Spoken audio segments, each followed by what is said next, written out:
Guys, आज मैं जा रही हूँ इस्कॉन सेक्टर 45 टेम्पल भजन क्लबिंग के लिए विद माय हस्बैंड। तो फिर वहाँ पे जाके हम आपको दिखाते हैं कि वहाँ का भजन क्लबिंग का इवेंट कैसा रहता है। सो गाइस, इस्कॉन सेक्टर 45 वाला टेम्पल हमारे घर से भी बहुत नियर बाई है, तो हम मोस्टली यहीं पे चले जाते हैं। और आज यहाँ पे रामभद्र प्रभु जी का है कीर्तन, so it's bhajan clubbing from 6 to 9 PM. So I hope we'll enjoy a lot.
ठीक है प्रभु।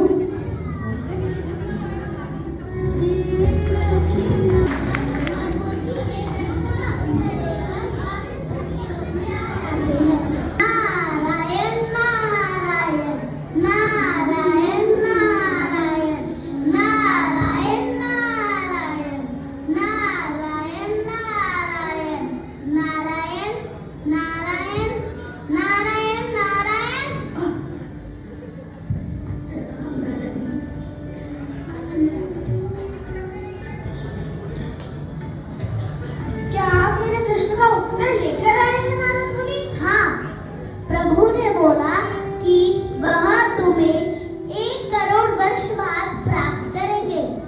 क्या 1 करोड़ वर्ष बाद? फिर तो मैं अभी से इतने साल उनके साधना क्यों करता हूँ? फिर तो ये सारी साधना मेरी व्यर्थ है। क्या आपने उनसे ये नहीं पूछा कि 1 करोड़ वर्ष बाद ही क्यों?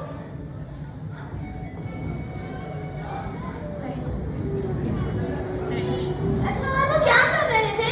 प्रभु सुई की नोक में से हाथी निकाल रहे थे। क्या? सुई की नोक में से हाथी? ये कैसे संभव है? तो सुई की नोक में से हाथी कैसे निकाल सकता है? मैं नहीं मानता, मैं तो नहीं करता प्रभु के साधना। मैं तो अब तभी करूंगा जब मेरे प्रभु मेरे को दर्शन देंगे।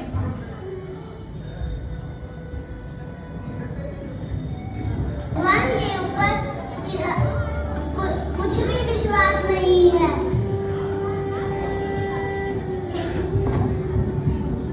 नारायण नारायण नारायण नारायण नारायण नारायण। राम नारद जी, आसन ग्रहण कीजिए। नारद जी, क्या आपने मेरा प्रश्न मेरे प्रभु से पूछा?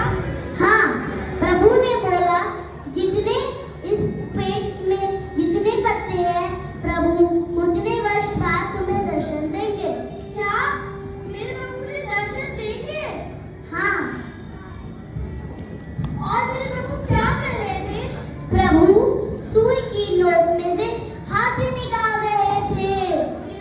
मुझे तो पता ही था कि अगर मेरे प्रभु छोटे से बीज से इतना बड़ा बरगद का पेड़ उगा सकते हैं, तो एक छोटी सी सूप से इतना बड़ा हाथी निकालना कौन सी बड़ी बात है मेरे प्रभु के लिए?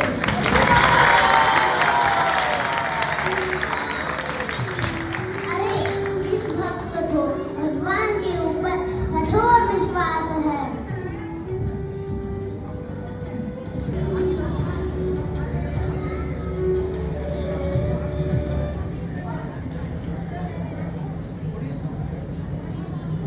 जी, प्रणाम प्रभु।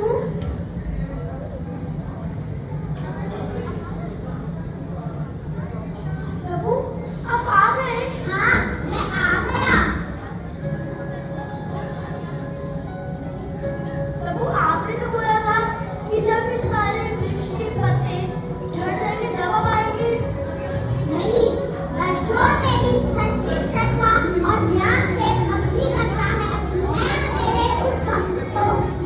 उसको पाने के लिए और तड़पना हुआ नहीं देख सकता। चलो मोती, चलो मेरे लोगों धन्य है।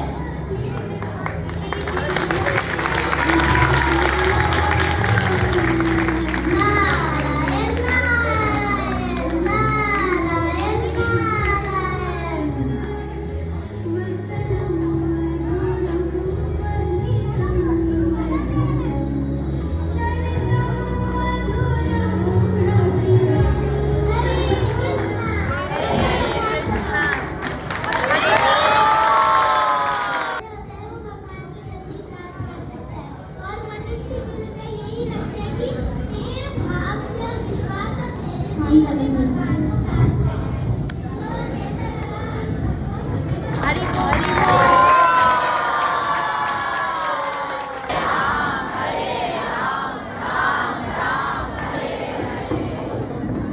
एक बार मैं नेम बताना चाहूँगा, धन्यवाद देना चाहिए। जो नरेटर थे ये थी गौरांगी, हमारी नीति जो कि ब्राह्मण बने थे, एंड देन गोपियाँ बनी थी सतकुच,